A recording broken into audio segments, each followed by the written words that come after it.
You know how cruise ships feel like floating playgrounds where the rules barely apply? Well, some passengers have been pushing those limits a little too far. Sneaking drinks, hoarding lobster tails, blasting music in public spaces. And now, cruise lines are cracking down. In this video, I'm breaking down 19 new rules that cruise lines had to roll out in 2025. Some of them might feel like they're taking the fun out of your vacation, at least in certain situations.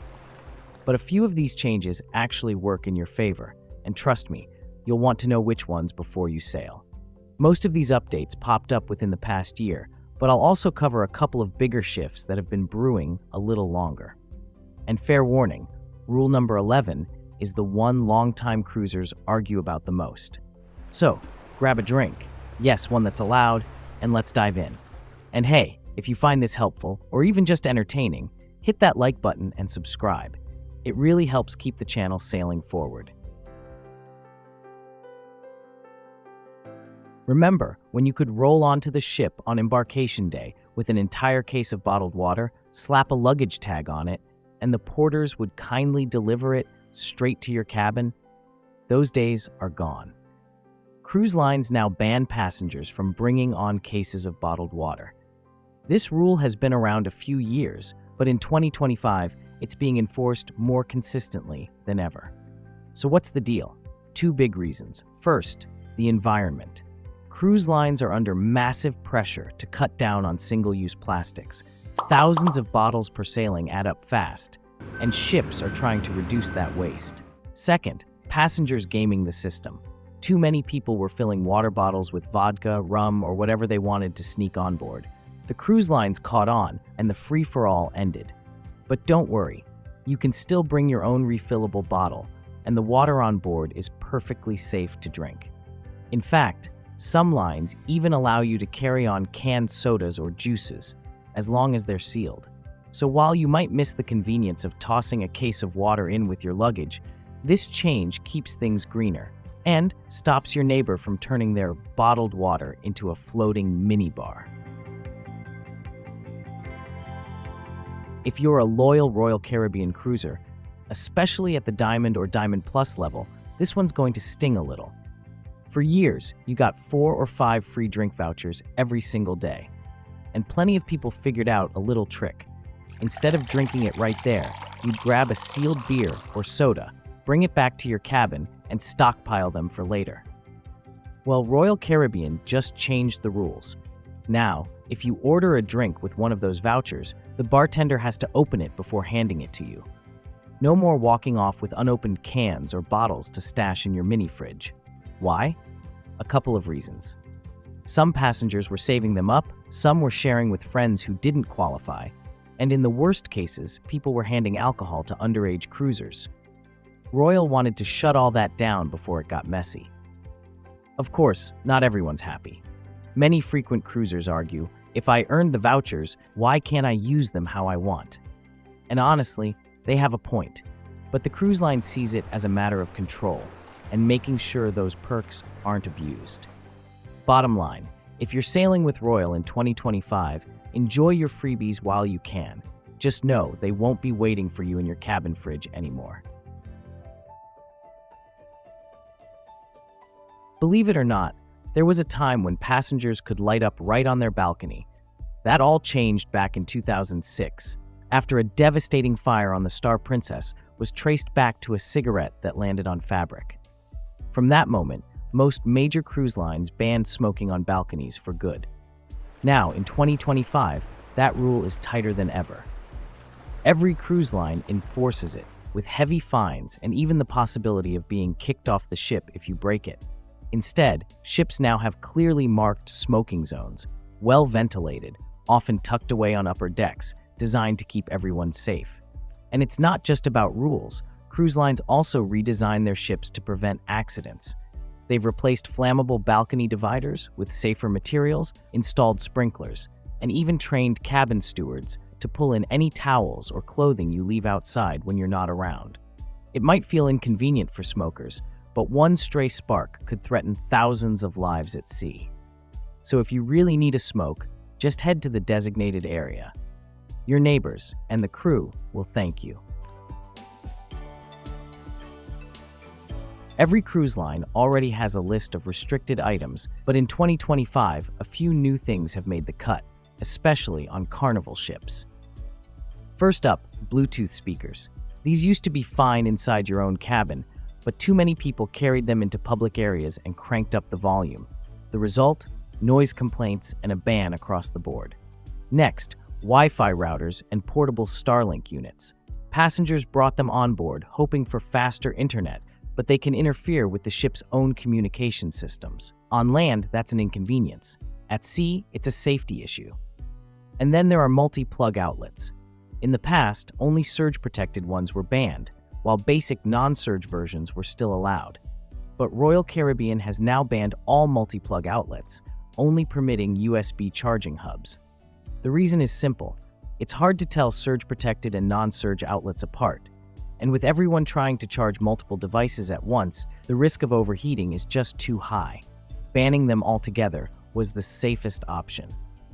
So before you pack for your next cruise, double-check the updated banned items list. What was fine last year might get confiscated at the terminal this year. Here's something you might notice on your next cruise, especially if you're sailing out of Miami with Carnival: sniffer dogs right at embarkation. Now, dogs have always been used behind the scenes to check luggage in the loading areas, but what's new is that passengers are seeing them front and center, walking right past their bags as they board. Why the extra visibility? Even though certain substances have become legal in many U.S. states, cruise ships sail under federal law, and more importantly, they visit international ports where local rules are much stricter. That means what you can legally carry at home could get you fined, arrested, or banned once you step on board. The message is clear. Don't try to sneak anything through. These dogs are trained to catch it before you even get your welcome drink, and the cruise line won't hesitate to deny boarding or put you off at the next port. It might feel intimidating to see a dog sniffing your carry-on, but in the end, it's about keeping the ship safe and making sure your vacation doesn't end before it begins. Cruisers love showing appreciation for the crew, and sometimes that means bringing a little something from home, like homemade cookies, cakes, or muffins. Sounds sweet, right? Well, not anymore. Cruise lines now have a strict policy. No homemade food is allowed to be given to crew members. Pre-packaged snacks like candy or chips are fine, but anything baked or prepared at home is off limits. Why the hard rule? A couple of incidents in the past tell the story. Crew members accepted food from kind passengers, only to end up sick afterward. Beyond that, it puts the staff in an awkward position. Saying no feels rude, but saying yes could put their health at risk. Carnival's brand ambassador, John Heald, has reminded guests that homemade food is not allowed to be given to crew members. Homemade muffins may come from the heart, but on a ship, they're a no-go. So if you're planning to say thanks, think store-bought snacks or a kind note. Trust me, the crew will still appreciate the gesture. Finally, some good news for passengers, because not every new rule feels like a crackdown. Thanks to California's honest pricing law, cruise lines are now required to show the full fare up front, including port fees and taxes, when advertising to California residents. And here's the bonus. Rather than making one state the exception, most major lines, Royal Caribbean, Celebrity, Princess, Carnival, MSC, Disney, decided to roll this out nationwide. That means when you shop for cruises in 2025, you'll see the real price right on the website, not a too-good-to-be-true fare that suddenly balloons at checkout. Now, to be clear, this doesn't include add-ons like drink packages, shore excursions, or gratuities. But it does mean no more sticker shock when you get to the payment page. For travelers, it feels like a win. Instead of playing guessing games with hidden fees, you know exactly what you're paying from the start and can plan your vacation budget without any nasty surprises. Carnival has introduced a new rule that directly affects guests using mobility scooters. From now on, a scooter must fit through a standard cabin doorway, which measures about 22 inches wide. If the scooter is larger than that, the guest must book an accessible cabin with wider doors. Otherwise, Carnival reserves the right to deny boarding. The reason is safety. Oversized scooters can block hallways, slow down evacuations, and create hazards for other passengers. On a crowded ship, even a small obstruction can quickly become a serious problem. To make things easier, Carnival partners with Scootaround, a rental service that provides scooters designed to meet the size requirements. Passengers can book directly through Scootaround, and the scooter will be delivered to the ship so it's ready at embarkation. For anyone planning to bring a scooter, checking the measurements before you book is crucial. Taking care of it ahead of time means no unpleasant surprises at the port. If you've ever walked out to the pool deck only to see every lounger reserved with a towel, but hardly anyone actually sitting there, you know the frustration. Cruise lines call this the chair hog problem, and in 2025, they're cracking down harder than ever. On Royal Caribbean, crew members now place warning cards on unattended chairs. If the seat stays empty for more than 30 minutes, staff will collect the belongings and move them to the towel station. Carnival and a few other lines follow a similar system, giving passengers about 40 minutes before clearing the chair. The goal isn't to punish anyone, it's about fairness. Too many people were claiming spots first thing in the morning and disappearing for hours, leaving other guests wandering around with no place to sit. So if you want that perfect lounger by the pool, the rule is simple. Use it, don't hoard it. Leave your towel behind for too long, and you may come back to find someone else happily sunbathing in what used to be your spot. Cruise vacations and cocktails by the pool go hand in hand. But in 2025, there's a new line in the sand. Drinks are no longer allowed inside pools or jacuzzis, even if they're in plastic cups. Most people already know glassware is a big no-no around the pool because of the danger if it breaks. But now, some cruise lines are banning drinks in the water altogether. On a recent MSC sailing, guests were told to step out of the pool just to sip from their plastic cups. Why the rule? Part of it is cleanliness. Spilled drinks mix with pool water fast, and nobody wants to swim in a sticky cocktail. Others suggest it's about hygiene in general. Let's just say cruise lines already have enough problems with people treating pools like their personal bathrooms, and drinks don't help the situation. Whatever the reason, the message is clear. Enjoy your margarita or mojito poolside, but not in the water. It keeps things safer, cleaner, and honestly a lot less gross for everyone. This is the rule that's causing the most debate among longtime cruisers: limits on how much you can order in the main dining room. In the past, the beauty of cruise dining was that you could order as many appetizers, entrees, or desserts as you wanted. 2 lobster tails? 3 steaks? No problem. But in 2025, cruise lines are starting to draw the line. Carnival now allows 2 main courses for free, but once you hit a third, it comes with a $5 surcharge. MSC has introduced the same fee. Other lines have stopped offering lobster night for free altogether, moving it to the specialty dining menu instead. And on ships that still serve lobster, ordering a second tail will cost you extra. Why the change? Cruise lines point to 2 main reasons: reducing food waste and cutting costs. Too many passengers were ordering 4 or 5 entrees just to take a bite and leave the rest behind. Multiply that by thousands of guests each night, and the waste was staggering. The good news, you'll never go hungry on a cruise. If you order a dish and don't like it, you can still swap it for another without paying more. But if you're dreaming of endless lobster tails, be prepared. It's not the all-you-can-eat free-for-all it used to be. Drink packages are one of the most popular add-ons at sea. Pay a flat fee, and suddenly every cocktail, beer, soda, or latte feels free. But here's the catch. In 2025, cruise lines are enforcing a strict no-sharing policy. That means if one person in a cabin buys the drink package, everyone in that cabin over the legal drinking age has to buy it too, even if one person barely drinks. Why so strict? Because too many passengers were trying to game the system. One person would buy the package, then hand drinks off to their cabin mate or even to friends under 21. Cruise lines caught on, and the solution was simple: all or nothing. Either everyone in the cabin buys the package, or no one does. It's a rule that frustrates a lot of travelers, especially couples where only one person drinks. But from the cruise line's perspective, it protects revenue and keeps alcohol out of underage hands. So before you book that tempting package, make sure it actually makes sense for everyone in your cabin. Otherwise, you might be paying for pina coladas that never get touched. Cruise ships want to be fun for all ages, but lately, late-night chaos has been creeping in, especially with unsupervised teens roaming the decks after midnight. Carnival decided enough was enough. As of 2025, passengers under 18 have a strict curfew. They must leave public areas by 1 a.m. unless they're with a parent or participating in an official supervised activity. Why the change? Too many incidents of groups hanging out in hallways, running, shouting, and generally disturbing other guests well into the night.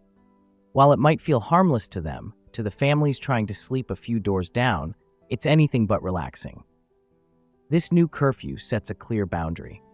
Teens still get plenty of fun, youth clubs, late-night activities, and supervised events, but the rule helps cut down on noise and keeps things safer on board. Parents should take note too.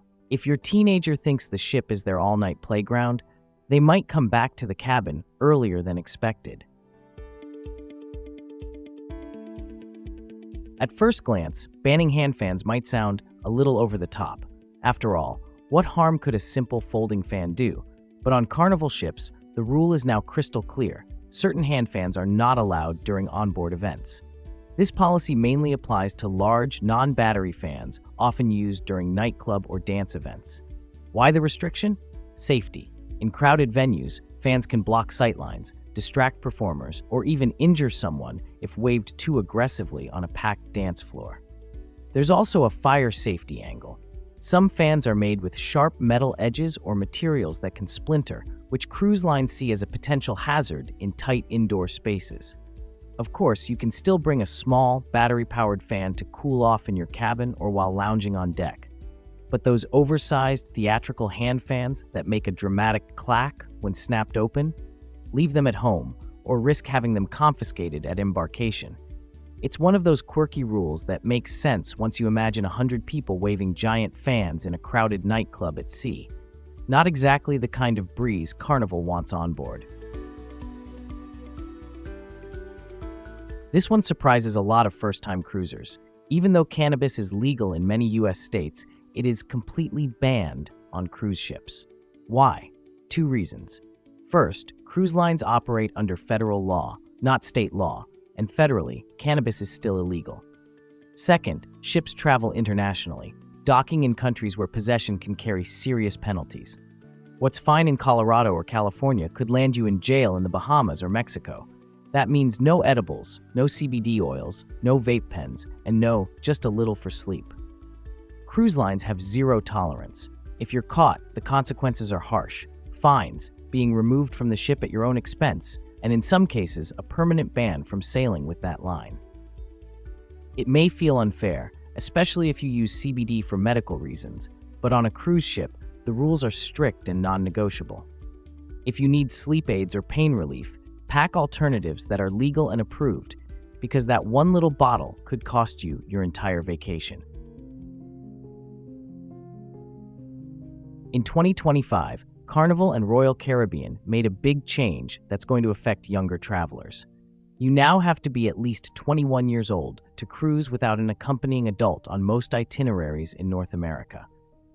In the past, some cruise lines allowed 18-year-olds to sail solo, depending on the route. But after a string of late-night incidents, alcohol-related problems, and concerns about how younger passengers might handle emergencies, the policy has been unified. 21 is now the magic number. Here's how it works. When booking online or checking in at the port, you'll need to confirm your age. If you're under 21 and traveling without a guardian, you may be denied boarding unless an adult is added to the reservation. There are a few exceptions in Europe, where the minimum remains 18, but in North America, the rule is strictly enforced. For cruise lines, it's partly about safety and partly about liability. Underage drinking, unsupervised behavior, and legal complications can put both passengers and crew in tough situations. By raising the solo travel age to 21, the cruise lines hope to cut down on these risks while keeping the onboard experience smoother for everyone. So if you're under 21 and dreaming of a solo cruise, you'll need to bring a parent, guardian, or older travel buddy along. The good news? Sharing a cabin usually means splitting the cost and maybe a built-in drinking buddy once you hit the magic age. After the COVID-19 pandemic, cruise lines learned the hard way how quickly illness can spread in a crowded environment. That's why the industry is moving toward a new requirement. Every passenger must submit a health declaration at least 48 hours before boarding. This online form would ask about recent symptoms, exposure to infectious diseases, and even vaccination records if you're sailing to high-risk regions. Think of it as part of your digital check-in process, just like uploading your passport or choosing your boarding time. Some lines are already testing the waters. Virgin Voyages asks guests to complete a health form 24 hours in advance, and Norwegian Cruise Line integrates health and customs questions into their screening system. Luxury lines like Explora Journeys are also trialing similar declarations to improve onboard medical support. The goal isn't to scare people off, it's about prevention. Catching potential issues before passengers step on board can stop an outbreak before it starts, keeping thousands of travelers safe and giving everyone more peace of mind. Now here's the important part. As of September 2025, this hasn't yet become an official industry-wide policy for Carnival, Royal Caribbean, or MSC, but many experts expect it could roll out by late 2025 or early 2026, especially if the CDC or international health authorities push for stricter maritime guidelines. So don't be surprised if on your next cruise, the check-in email doesn't just ask for your passport, it also wants to know if you've had a cough, fever, or close contact with anyone sick in the past week. Drones may be fun to fly, but on cruise ships, they've become a big no-no. As of 2025, passengers are not allowed to bring or operate drones on board. The only exception is using them on shore, in ports where local authorities give the green light. And it's not just drones under the spotlight. Cruise lines are also tightening rules on large professional camera equipment, big DSLRs with bulky tripods or stabilizers. These setups are now restricted to designated areas to protect both safety and privacy. The reason is clear. Drones can interfere with maritime radio frequencies, pose serious risks in the ship's tight spaces, and, let's be honest, nobody wants to sunbathe by the pool with a buzzing drone overhead. Oversized camera rigs, on the other hand, can block walkways, disrupt events, and make other passengers feel like extras in someone else's film shoot. If a passenger brings a drone, it will be confiscated at embarkation and returned only at the end of the cruise, unless there's an approved professional permit. Large photography gear must be registered in advance and can only be used in specific areas. Professional photographers working under contract remain the exception. The benefit is twofold: fewer safety hazards and more peace of mind for guests who just want to relax without worrying about drones above or tripods in their way. Cruise lines are going greener in 2025, and that means a new kind of fee is showing up on some ships: a sustainability surcharge for passengers who choose single-use products. We're talking about a small charge, usually $2 to $5 per voyage, if you stick with disposable water bottles instead of refilling, or if you opt out of eco-friendly amenities like organic soaps. Why the extra cost? The cruise industry is under pressure to reduce plastic waste and embrace sustainability. Carnival has already phased out most single-use plastics, switching to biodegradable materials, and other lines are following suit. The money collected from these surcharges goes toward ocean conservation projects, cleaner fuels, and waste reduction programs. How does it work? The charge appears automatically if you request single-use items at guest services, through the app, or even at bars and dining venues. If you use refillable bottles or reusable options, there's no extra fee. Some lines, like Royal Caribbean, are exploring ways to build this directly into their booking systems, tying the revenue to bigger green initiatives. The benefit goes beyond the environment. It encourages sustainable habits, lowers long-term operating costs, and boosts the cruise line's image in a world where global regulations on waste are getting tougher every year. And surveys show younger travelers actually welcome the change. They're willing to pay a little more to keep the oceans they love sailing on cleaner. So there you have it, 19 new cruise rules in 2025 that every passenger should know before stepping on board. Some of them feel like they take a little fun away, like limits on dining or stricter drink package rules. Others are all about safety, like curfews for teens, scooter restrictions, and the total ban on cannabis. And then there are the changes that push cruising forward, like transparent pricing and sustainability surcharges, which can actually make the experience better in the long run. One thing is clear, cruise lines aren't just inventing rules to be difficult. They're trying to balance fun, safety, and fairness while managing the realities of running a floating city that sails across international waters. Now I want to hear from you. Which of these 19 rules do you agree with, and which ones do you think go too far? Share your thoughts in the comments. I have a feeling this is going to be a lively debate. And if you enjoyed this breakdown, don't forget to like, subscribe, and share with your cruise buddies. That way, you'll always be up to date on the latest rules, tips, and secrets that can make or break your next voyage. Until next time, happy cruising, and may your next trip be smooth sailing with no surprises at embarkation.